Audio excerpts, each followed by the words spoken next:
네, 안녕하세요 여러분들. 지금부터 우리는 2학기 중간고사 대비로서 새로운 과정에 대해서 공부할 겁니다. 우리가 지난 시간에서 배웠던 것을 1학기 진도였다면 이번 시간부터는 새롭게 2학기 중간고사 대비로 인해서 여러분들이 이제 근대사에 대해서 우리가 확실하게 배워보는 시간을 가져보도록 하겠습니다. 자, 먼저 우리가 들어가야 될 것은 큰 단원입니다. 이 제국주의 침략과 이 서양 사회가 어떻게 근대적인 국민 국가가 형성되었는지 그 과정에 대해서 알아볼 거고요. 오늘은 그 중에서도 시민혁명에 대해서 알아볼 거예요. 근데 이 시민혁명은 여러분들 크게 세 가지가 있거든요. 뭐 시간 순서대로 말씀드리자면 영국혁명도 있고 그 다음에는 미국혁명, 그 다음에 세 번째는 프랑스혁명이 되겠습니다. 그래서 이번 강에서는 크게 영국혁명을 중심으로 알아보는 시간을 가져보도록 하겠습니다. 자, 그럼 바로 시작해 보겠습니다, 여러분들. 자, 유럽과 아메리카의 국민국가 형성에 있어서의 영국혁명. 자, 여러분들 이 영국혁명에 대해서 오늘 공부할 건데요. 한번 새롭게 공부해 보겠습니다.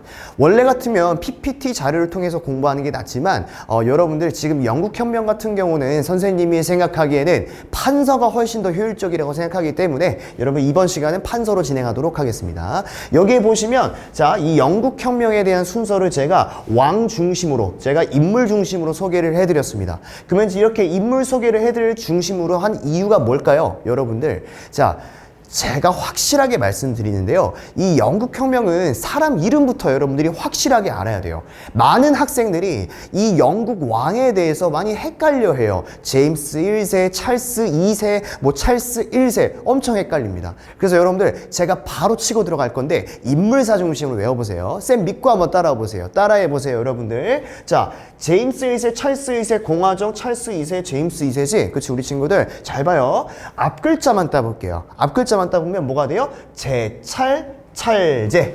따라해 보시겠어요, 우리 친구들? 다시 뭐라고요? 제찰찰제. 이렇게 외우셔야 돼요. 쌤 이게 무슨 소리예요? 저 이렇게 외우는 거 너무 유치해요. 유치하다고 생각하지 마요. 여러분들의 시험 성적을 향상시켜 줄 거예요. 다시 한번 따라해 보세요. 뭐라고요? 제찰찰제가 되겠습니다. 중간에 공화정이 꼈네요. 그 이유는 제가 차근차근 설명해 드릴게요. 자, 그러면 왕의 순서가 바로 이렇게 진행이 되고 있다는 것을 여러분들에게 말씀드렸고, 이제 본격적으로 영국혁명 들어가 볼게요. 자, 여러분들 이 영국에서 일어난 시민혁명을 공부하기 전에 왜 영국에서 이렇게 시민혁명이 일어나는지 그 원인, 즉 배경에 대해서 공부할 필요성이 있습니다. 자, 지금부터 가볼게요. 자, 영국혁명이 일어나기 전에 상황이 어떤 것들이 있는지 하나씩 알아볼게요. 첫 번째 상황은요, 여러분들 이렇게 정리할 수 있었습니다. 영국은요, 약 16세기경 이후부터 사회가 급격하게 발전해요. 우리 예전에 쌤한테 배웠던 건데, 여러분들 영국의 헨리 8세 기억나요? 그렇죠. 여러분, 영국의 헨리 8세가 했던 업적이 뭐였습니까? 이 헨리 8세가 여자들이 많았던 거야. 근데 자기가 부인이 있었음에도 불구하고 이혼을 하고 싶어 했던 거야. 다른 여자를 만나기 위해서. 근데 여러분, 16세기 당시에는 그 아무리 영국 국왕이라 할지라도 어떻습니까? 정식적으로 로마 교황의 허락을 맡았어야 된다는 이야기죠. 근데 문제는 이 로마 교황이 헨리 8세의 이혼 문제를 허락을 안 했다는 거예요. 그래서 헨리 8세가 너무나 화가 나서 자기 멋대로 어떻습니까? 가톨릭교를 벗어나서 자기만의 교회를 만들어요. 그게 바로 뭡니까? 영국 국교예요. 제가 굳이 쓰진 않을 건데 16세기 이후부터 영국 국교회는 영국을 지배하는 새로운 종교 중에 하나였습니다. 제가 이 얘기를 왜 하냐고요? 잘 들어보세요, 여러분들. 이 영국 국교회에 대항해서 17세기경부터는 새로운 종교가 등장합니다. 자, 우린 이런 종교를 가리켜서 청교도라고 합니다. 써볼게요, 우리 친구들. 자, 이 청교도 세력들이 성장하게 된다는 거죠. 자, 청교도가 뭐냐면요, 여러분들 이런 겁니다. 한없이 깨끗하고 예전에 있었던 그리스도교랑은 차원이 다르다. 우리는 정말 깨끗한 신자로서 독실한 신자다라는 것을 의미하는 게 바로 이 청교도의 의미가 되겠습니다. 쉽게 얘기하면 우리 예전에 배웠던 칼뱅파 신교 있죠? 이 칼뱅파 신교의 분파라고 볼 수 있는 게 이 청교도가 되겠습니다. 영국에서는 이런 새로운 신교였던 청교도 세력들이 점차 발전하기 시작합니다. 자, 두 번째로 우리가 기억해야 될 것은 점차적으로 17세기경이 되면은 영국의 수많은 시민 세력들이 성장하게 돼요. 여러분들, 이렇게 시민 세력들을 가르쳐서 우리 뭐라고 하냐? 여러분들이 꼭 필기해 주셨으면 좋겠습니다. 여러분들 이거 되게 재밌습니다. 여러분들 지금 이미 고유 명사로 쓰이고 있는 용어인데 여러분들 젠틀맨이라고 들어보셨어요? 젠틀맨? 젠틀맨의 뜻이 뭐예요? 저 남자 되게 젠틀해 하다는 그 젠틀의 의미가 뭐예요? 저 남자 되게 매너 있고 저 남자 격식 있고 막 이런 의미로 우리가 쓰이지 않습니까? 여기서 쓰이는 이 젠틀맨이 사실 이 계층을 기반으로 파생된 단어예요. 그러면 여러분들 새롭게 성장했던 이 시민 세력들을 가리켜서 뭐라고 하냐면 여러분들 한번 써볼게요. 이 세력들을 가리켜서 우리는 뭐라고 한다? 젠틀이라는 계층이라고 한다 라고 생각을 해주시면 돼요. 자, 이 젠틀이 계층은요 시민 세력임에도 불구하고 자 귀족의 힘을 조금씩 빼앗기 시작합니다. 이들이 점차 강성해지기 시작했다라는 거예요. 그 대표적인 의미로 이 젠틀이 세력들이 나중에는 영국의 의회의 발언권을 차지하기 시작합니다. 자, 제가 설명드렸던 이 두 가지의 배경을 통해서 결국은 영국혁명이 일어날 수밖에 없었다라고 저는 이야기를 하고 싶었어요. 여기까지 이해하셨습니까? 어렵지 않습니다. 영국혁명이 일어나기 전에는 자 청교도 세력들이 등장했고 그리고 이 청교도 세력과 다른 개념으로 신흥시민 세력이었던 젠트리 계층이 성장했다라고 우리가 기억해 두시면 되겠습니다. 자, 물론 이 젠트리 계층이 믿고 있었던 종교 역시 어떻습니까? 청교도였다는 사실 기억해 두시기 바랍니다. 자, 그러면 여러분들 이제 본격적으로 왕에 대한 변천사인데 여러분들이 잘 따라와 주셔야 돼요. 자, 그 뒤에 이른 왕이 바로 제임스 1세였어요. 자, 이 제임스 1세 같은 경우는 여러분들이 이제부터 필기를 해두실 건데 자, 전제 정치를 실시했고요. 전제 정치란 건 무슨 말이냐면 쉽게 얘기하면 독재 정치예요. 자, 왕이 최고고 백성들의 권리를 무시했다는 얘기야. 어렵게 생각하지 마세요. 자, 전제 정치를 했다. 그리고 또 하나, 두 번째. 여러분들이 한번 왕이 되었다고 생각해 보세요. 잘 보세요. 왕의 입장에서는 죄송합니다. 왕의 입장에서는 영국 국교회를 좋아할까요? 청교도를 좋아할까요? 잘 봐. 영국 국교회는 한마디로 왕이 곧 교회의 수장이에요. 그렇죠? 그러면 왕은 당연히 영국 국교회를 좋아할 수밖에 없겠지. 하지만 청교도 세력들은요. 영국 국교회랑 완전히 달라. 영국 국교회는 교회 수장이 왕이지만 청교도 입장에서는 그런 거 인정하지 않습니다. 그러면 여러분들 제가 이 말을 왜 할까요? 제임스 1세나 그 뒤에 나올 수많은 왕들의 공통점은요. 이러한 청교도 세력들을 좋아했을까요? 싫어했을까요? 싫어했을 거예요. 굉장히 불편했겠지. 느낌 잡았죠? 그럼 여러분들 이제 뭐라고 써야 돼요? 이 청교도 세력들을 굉장히 좋아했다, 싫어했다? 싫어했다라는 거죠. 그러면 우리는 탄압이 되겠어요? 아니면은 우호적인 느낌이 되겠어요? 당연히 탄압할 수밖에 없는 거죠. 여기까지 느낌 잡았습니까? 이게 바로 제임스 1세의 업적이 돼요. 자, 이 제임스 1세가 자기 멋대로 전제 정치를 하고 그 다음에 이렇게 청교도를 탄압했다라는 사실, 이 과정에서 이 영국 국민들과 의회 세력들은요, 의회 세력이란 건 이제 쉽게 얘기하면 귀족 세력들이에요. 이런 세력들은 처음엔 참습니다. 전제 정치하네. 청교도도 탄압하네. 배기 싫다. 이런 느낌은 같단 이야기야. 근데 여러분, 그 뒤에 이은 왕인 찰스 1세 역시 똑같다, 안 똑같다? 똑같다라는 거예요. 찰스 1세 역시 피는 못 속여. 이 피는 못 속인다는 얘기는 그 뒤에도 계속될 겁니다. 어쨌든 찰스 1세 역시 제임스 1세처럼 전제 정치랑 청교도를 엄청나게 탄압한 거야. 그럼 애들 한번 생각을 해보세요. 이렇게 한 번 참지 두 번 못 참겠어요? 아니야. 이젠 두 번 못 참아. 이때부터 혁명을 일으킵니다. 자, 이제부터 그 혁명에 이르는 과정에 대해서 제가 설명해 드릴게요. 먼저 필기하는 것보다 제가 여러분들에게 스토리텔링을 해주고 필기하는 게 좋을 것 같아요. 먼저 일단 플러스 알파라고 적고 제가 여러분들에게 썰을 풀어드릴게요. 첫 번째, 이 찰스 1세가 얼마나 나쁜 짓을 했는지 제가 설명해 드릴게요. 찰스 1세는요. 먼저 쓸데없이 전쟁 준비를 많이 합니다. 여러분들 생각을 해보세요. 전쟁을 준비하려면 뭐가 가장 많이 필요해요? 전 아니에요? 전? 동전이 많이 필요해요. 돈이 많이 필요하다는 이야기예요.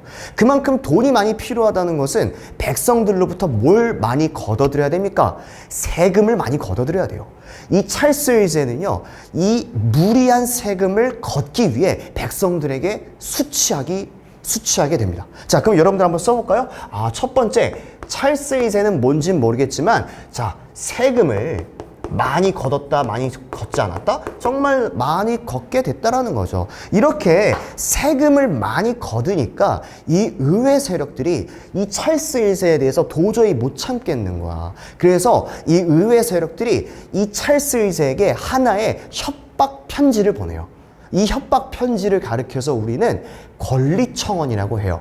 이 권리청원의 내용을 제가 보여드리면 좋겠지만 기본 개념 시간이라서 가볍게 말씀드리자면 의회가 그만큼 왕을, 영국의 국왕을 굉장히 탄압하고 견제하고 이런 느낌이 바로 이 권리청원의 주된 내용이 되겠습니다. 그럼 여러분들 한번 가볍게 한번 써볼게요. 자, 두 번째 순서. 자, 의회 세력이 이젠 참다 못하니까. 왜 참다 못해? 그 전까지 참았는데 이젠 참지 못하는 거야. 그래서 이 의회 세력들이 뭘 제출했다고요? 권리청원이라는 서류를 제출했다라는 거죠. 이 순서를 여러분들이 반드시 기억해 두셔야 돼요. 시험 문제는 이렇게 시험 문제로 순서로 잘 나오니까요. 자, 그러면 생각을 해보세요. 여러분들이 찰스 1세예요. 자, 이 권리청원이라는 문서를 의회 세력들이 협박을 했단 말이야. 그럼 찰스 1세는 이거에 대해서 승인했을까요? 안 했을까요? 승인 안 했을 것 같죠? 찰스 1세 성격에. 그렇지? 승인했습니다. 승인을 해요. 승인을 하고 의회 세력들에게 이렇게 얘기해요. 의회 세력들아 진정해. 내가 그 권리청원이라는 거 내가 서명할게. 그러니까 너네 걱정하지 말고 고향으로 돌아가. 라고 이야기를 해요. 근데 우리 순진한 의회 세력들과 귀족 세력들은 그 말을 믿었던 거죠. 그래서 의회 세력들은 다 고향으로 뿔뿔이 흩어집니다. 근데 아니나 다를까 찰스 1세는요 그들이 흩어지자마자 바로 의회를 강제로 해산시킵니다. 이해됐습니까? 자, 이걸 순서로 적어볼까요? 세 번째. 자, 권리청원을 의회가 제출했는데 의외로 찰스 1세는 어떻게 했다? 권리청원을 승인했다, 승인하지 않았다. 의외로 승인했다라는 거죠. 하지만 여러분들이 순서 기억하세요. 승인한 뒤에 곧바로 찰스 1세가 또 어떻게 해요? 찰스 1세가 이 의회를 아예 어떻게 해버려요? 뒤통수를 치는 거야. 해산시켜버리게 됩니다. 의회를 해산시켜요. 자, 그러니까 의회 세력 입장에서는 열이 받겠어, 안 받겠어? 열이 받는 거야. 이제 못 참겠는 거야. 내가 여기까지 참았는데 더 이상 못 참겠는 거야. 그래서 의회 세력들이 아예 반란을 일으킵니다. 그래서 의회를 지지하는 의회파 세력과 그래도 찰스 1세를 지지하는 왕당파 세력이 서로 다투게 된 거예요. 자, 그러면 써볼까요, 여러분들? 다섯 번째 순서. 결국은 내전이 일어난다는 거야. 그래서 의회파 세력과 누구랑 싸우는 거예요, 우리 친구들? 자, 그렇지. 왕당파 세력이 싸우게 되는 거예요. 자, 근데 이 결과는 누가 이겼냐면요. 여러분들 한번 생각을 해보세요. 찰스 1세가 이겼을 것 같아? 의회파가 이겼을 것 같아? 생각을 해보세요. 여러분들의 생각 그대로예요. 의회파가 승리하게 됩니다. 의회파가 승리하게 돼요. 그럼 여러분들 한번 적어보자고요. 의회파가 승리했다는 것은 의회파가 승리를 했다라는 것은 결국 같은 의미로 무엇이 의미가 되는 거냐면 찰스 1세를 아예 처형시켜요. 쌤, 왕을 처형시켜요? 그래서 우린 이것을 혁명이라고 보는 거야. 그치? 그 이전 사회에서 볼 수 없었던 그런 모습들이 여기서 나타난 거예요. 그래서 여러분들 어떻게 한다? 찰스 1세가 이거 완전 처형돼요. X로 표시할게요, 여러분들. 너무나 잔인하니까. 그치? 좋습니다. 자, 그럼 여러분들 한번 정리해볼까요? 그럼 우리가 지금 여기서부터 여기까지 배웠던 거는 결국 무슨 혁명이라고 하냐면 영국 혁명 중에서도 청교도인들이 중심이 돼서 의회 세력들이 중심이 돼서 찰스 2세를 죽이고 처형한 거예요. 그래서 우리 이 혁명을 가르쳐서 뭐라고 한다? 어렵지 않아. 청교도 혁명이라고 하는 거예요. 여기까지 느낌 잡았나요?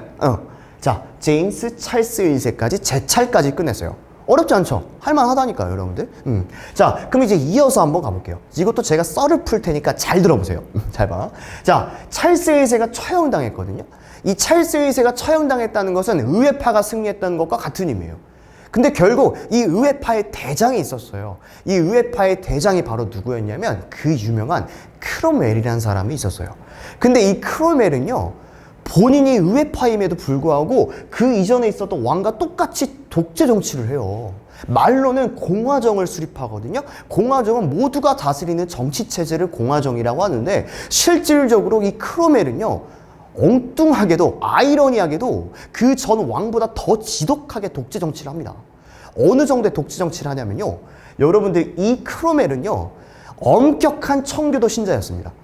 그래서 담배도 안 피우고 술도 안 마셔요. 이렇게 청교도 윤리에 입각한 독재 정치를 실시하게 됩니다.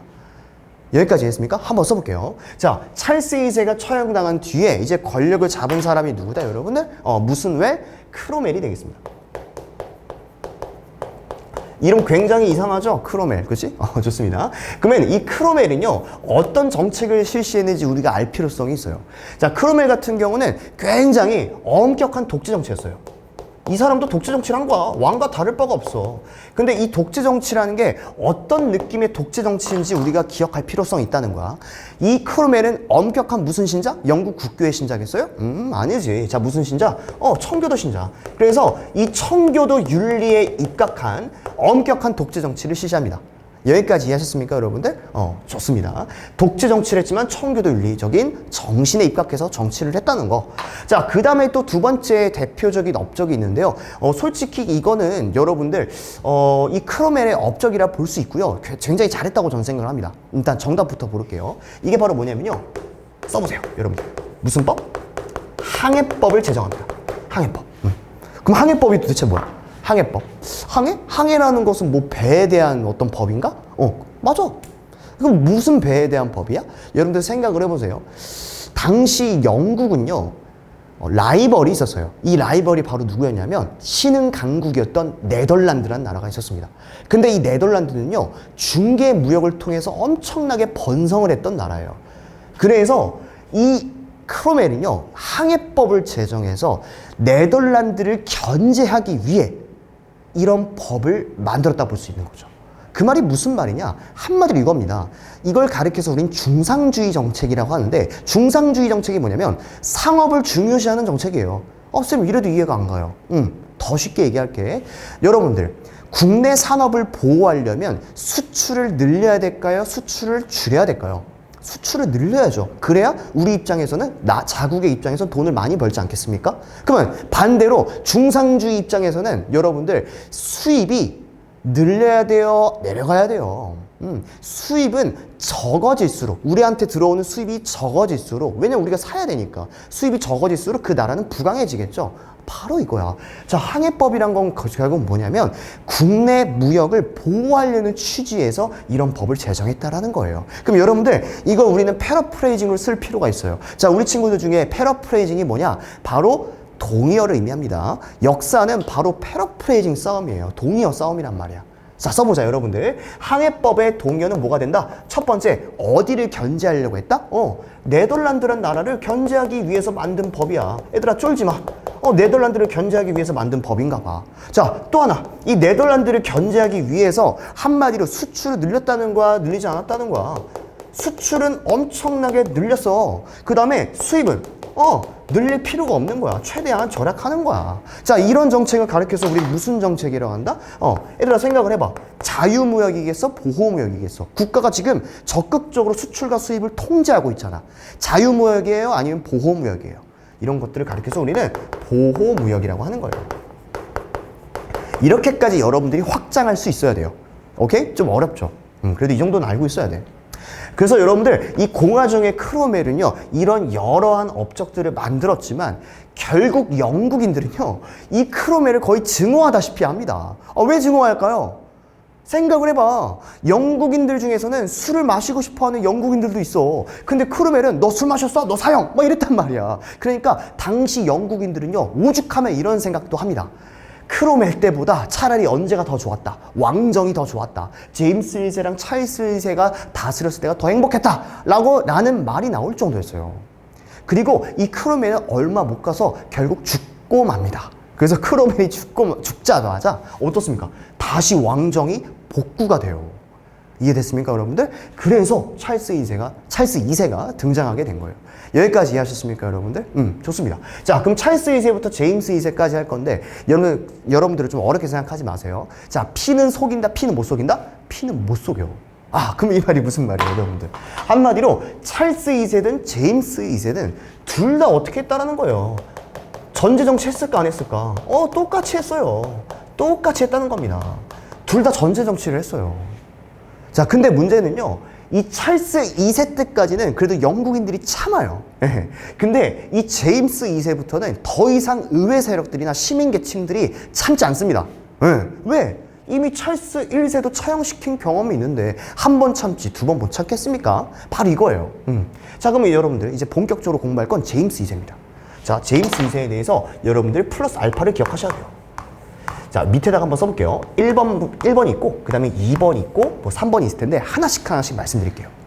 자, 제임스 2세 같은 경우는 의회가 먼저 선수 칩니다. 어떻게? 자꾸 전제 정치를 제임스 2세가 하니까 아예 의회가 제임스 2세에게 협박을 해요. 야, 제임스 2세, 너 죽을래? 아니면 항복할래? 제임스 2세는 당황하죠. 당황하죠. 어떻게 해야 될까? 근데 제임스 2세는요, 그 앞에 있었던 찰스 2세가 처형당했다는 사실이 아주 잘 기억하고 있었어요. 그래서 제임스 2세는 의외로 졸지에 도망가기 바쁩니다. 그래서 결국 제임스 2세는 폐위당하게 돼요. 자, 그래서 여러분들 한번 써볼까요? 의회 세력들이 완전하게 제임스 2세를 폐위시킵니다. 별 어려움 없이. 굉장히 간단하죠? 좋습니다. 의회 세력들이 제임스 2세를 폐위시키고요. 그 대가로 새롭게 왕이 등장해요. 근데 이 왕이 당시 제임스 2세의 딸이 있었어요. 이 딸이 바로 누구였냐면 메리라는 사람이 있었고요. 그 다음에 당시 윌리엄 3세라는 사람이 있었거든요. 이 윌리엄 3세를 공동으로 왕으로 앉추게 돼요. 근데 이들의 권력은 있었을까 없었을까? 없었습니다.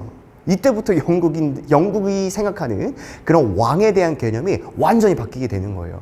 자, 그리고 의회는 이거에서 망설이지 않고 하나의 또 다른 협박문을 제출해요. 이 의회 세력들이 왕에게 뭘 제출하냐면 권리장전을 제출합니다. 앞에 있었던 권리청원은 먼저 나오는 거고요. 권리장전은 그 뒤에 나온다는 거 여러분들이 좀 기억해 두셨으면 좋겠습니다. 자, 이 권리장전의 내용도 뭐냐면 뭐 대표적으로 이야기를 드자면 의회는 왕은 의회의 동의 없이 함부로 세금을 부과하지 않는다. 뭐 이런 것들을 통해서 왕을 굉장히 견제하는 모습들을 보여주고 있습니다. 이게 바로 권리장전의 내용이 되겠습니다, 여러분들. 자, 이렇게 정리하시면은 우리가 될 것 같고요. 우린 이렇게 만들어진 혁명을 가르쳐서 무슨 혁명이라고 한다? 이런 일련의 과정을 가르쳐서 명예혁명이라고 합니다. 쌤, 왜 명예혁명이에요? 내가 설명해 줄게. 이게 왜 명예혁명이냐면 생각을 해보세요. 지금 제임스 2세를 폐위시키는 과정에서 피 한 방울 흘렸습니까? 피 한 방울 안 흘렸어요. 무혈적으로 어떻습니까? 왕조가 완벽하게 교체가 됐다는 얘기죠. 이 과정에서 피 한 방울 안 흘렸다. 이건 굉장히 명예적이다. 그래서 우리는 이 혁명을 명예혁명이라고 하는 거야. 이 과정을. 어렵지 않죠? 좋습니다. 자, 그럼 4번 가보겠습니다. 결국 이렇게 제임스 2세가 폐위당하고 권리장전이 승인되는 과정 속에서 우리는 의미를 시사할 수가 있습니다. 어떤 의미냐면요. 결국은 영국 특유의 입헌 군주제의 토대가 마련됐다라고 많이들 나오니까 여러분들이 기억해 두세요. 쌤, 그럼 입헌 군주제가 무슨 말이에요? 설명해 드릴게요. 입헌 군주제가 뭐냐면요. 잘 봐. 군주긴 군주인데 헌법에 입각한 군주제예요. 그 말은 무슨 말이에요? 군주, 즉 왕이라 할지라도 누구 밑에 있는 거예요? 헌법 밑에 있는 거예요. 법 밑에 있는 거예요. 그러면 상식적으로 생각해 보세요. 입헌 군주제는요, 뭐에 대한 패러프레이징이에요? 왕권이 위에 대한 패러프레이징이에요? 아니면 아래 화살표 효과예요? 여러분들, 바로 이렇게 가는 거예요. 이젠 더 이상 왕의 힘은 강하지 않습니다. 네. 이런 것들을 의미하는 게 입헌 군주제가 되겠습니다. 이제 의회 세력들이 실권을 가지는 거죠. 여러분들 뭐 쉽게 얘기하자면 영국은 실제로도 어떻습니까? 입헌 군주제예요. 지금도. 지금 21세기인 지금도요. 영국 여왕 지금도 살아 계시죠? 네, 그분이 어떻습니까? 실권을 장악하십니까? 아니잖아요. 의회 내각의 총리가 실권을 가지고 있지 않습니까? 이런 영국 전통의 정치 방식이 바로 이 명예혁명 이후부터 확립이 되었다는 거 여러분들이 기억해 두시면 되겠습니다. 이렇게 되면요, 뭐 어렵지 않게 어떻습니까? 영국 혁명에 대해서 다 알아봤어요. 정규대혁명과 명예혁명. 나는 우리 친구들이 왜 이렇게 어려운지 이해가 안 가. 이렇게 찰제만 외우시면 어렵지 않습니다. 그 다음에 앞에는 1, 1, 2, 2. 어때요? 쉽죠? 여기까지 기억해 두시면 되고요. 그 이외에는 뭐 여러 가지의 또 왕들이 일어나요. 뭐 조지 5세나 뭐 하노버 왕조다 이런 거 나오는데 여러분 외울 필요는 없어요. 그냥 그 다음에 왕들이 있었구나라고만 생각해 주시면 됩니다. 여기까지 정리하시면 여러분들 어렵지 않게 영국혁명이 정리가 될 수 있었습니다. 그럼 여기서 정리되냐? 아니죠. 문제를 풀고 마무리가 돼야겠죠. 좋습니다. 자, 그럼 바로 문제를 풀어보겠습니다. 우리 친구들. 한번 보자는 거야. 역사 문제 1. 자, 의회파의 대장이었던 이 사람 누구예요? 누구였지? 찰스 1세인가? 아니면 무슨 왜? 크로멜이었지. 의회파의 대장이었던 크로멜은요, 왕당파에 맞서서 승리하고 실질적으로 뭘 수립했습니까? 왕정이었어요? 입헌 군주제였습니까? 공화정이었어요. 답 나왔죠? 공화정을 수립했다라고 여러분들이 기억할 수 있는 거죠. 좋습니다. 이렇게 정리하시면 될 것 같고요. 자, 두 번째 문제 한번 풀어보겠습니다. 두 번째 문제. 자, 영국혁명이 일어나기 전에 있었던 배경에 대한 설명이에요. 배경. 여러분들, 배경에 대해서 우리가 설명을 해봐야 돼요. 배경이 뭐예요? 배경은 어떤 사건에 대한 뒤의 이야기인가요? 아니면 그 사건의 이전에 대한 이야기인가요? 그 이전에 대한 이야기죠. 그럼 보세요. 영국혁명이 일어나기 전에 배경이에요. 1번, 의회가 국왕에게 권리청원을 제출했다? 얘들아, 이건 영국혁명 이전에 있었던 일이라고 볼 수는 없잖아요. 그렇죠? 그거는 진행 중이잖아. 그지? 자, 2번, 크로멜? 이것도 마찬가지고요. 3번, 저항권에 대한 개념이 명시되어 있었다. 쌤, 이거 안 가르쳐 주셨잖아요. 내가 지금 설명하려고. 잘 봐. 저항권에 대한 개념이란 건 뭐냐면, 여러분들 잘 생각해 보세요. 왕이 왕답지 못하면 시민들이 들고 일어나서 저항할 수 있다. 이게 바로 저항권이에요. 그러면 이 저항권에 대한 개념이 영국혁명이 나타나 있을까요? 그건 아니에요. 저항권에 대한 개념 자체가 명시되어 있는 건, 표시가 되어 있는 건 미국혁명부터입니다. 알겠죠? 다음 시간에 배울 거예요. 어디서부터 명시가 돼 있다? 이거는 미국혁명에서 명시가 돼 있습니다. 앞으로 저는 혁명을 레볼루션, 즉 R로 표기할 거예요. 알겠죠, 여러분들? 4번 보겠습니다. 젠트리 계층이 성장해서 의회에 진출했다. 맞지 않아? 아까 이야기했잖아. 이들이 진출한 덕분에 청교동맹이 일어날 수 있었다. 정답 몇 번이에요? 우리 친구들? 4번이 되겠습니다. 여기까지 이해했죠? 좋습니다. 자, 이렇게 되시면 여러분들 어렵지 않게 우리가 영국혁명에 대해서 공부해봤어요. 그러니까 한 가지로 제가 말씀드리고 싶은 부분은, 이 영국혁명에 대해서 우리가 확실하게 정리할 수 있는 부분은 인물 중심으로 외우셔야 돼요. 인물 중심으로 뼈대를 구축한 다음에 그 뼈대 속에서의 살을 완전하게 발라주셔야 여러분들이 이 영국혁명에 대해서 더 이상 헷갈리지 않을 수가 있을 겁니다. 여기까지 하셨나요? 좋습니다. 여러분들, 오늘 수업은 일단 여기까지 하는 걸로 진행하도록 하겠습니다. 감사합니다.